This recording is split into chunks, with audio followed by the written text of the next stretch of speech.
For the first time ever, Utah students will be asked a very, very personal question concerning sexual orientation as part of a national survey. Now, this is a shift in policy that schools have been reluctant to talk about in the past. Jim Spiewak found out that districts can opt out of the survey if there are questions that school administrators don't like. And Jim, that can really jeopardize federal funds that are going to schools all across our state.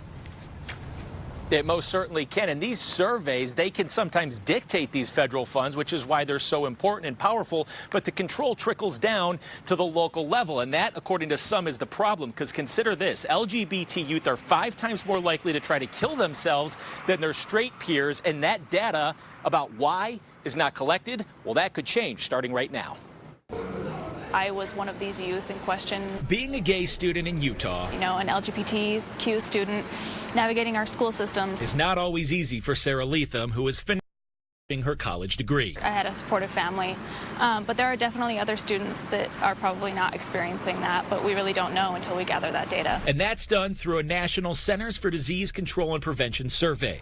It does not require LGBTQ-specific depression or suicide-related questions be asked. But for the very first time ever, the next survey will include a sexual orientation section. Well, that doesn't surprise me. Terry Shoemaker is with the agency that oversees the state's 41 superintendents. He does not choose which districts participate and which don't.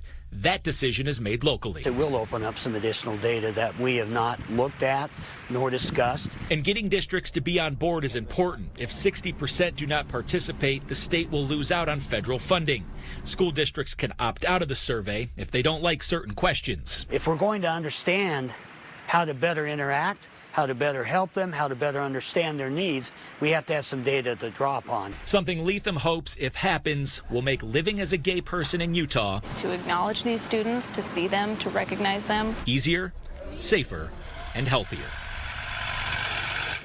And a recruitment letter will be going out in the next few weeks to all school districts, and it must be approved by the Department of Education. Now, the amount of federal funds that are dictated by some of these surveys in some cases can be hundreds of thousands of dollars per district. We'll certainly follow up and let you know what happens. Guys, back to you. Seems like an important question with the numbers that we've been seeing, Jim. Yeah. So, big change. Yeah, Thank you. certainly.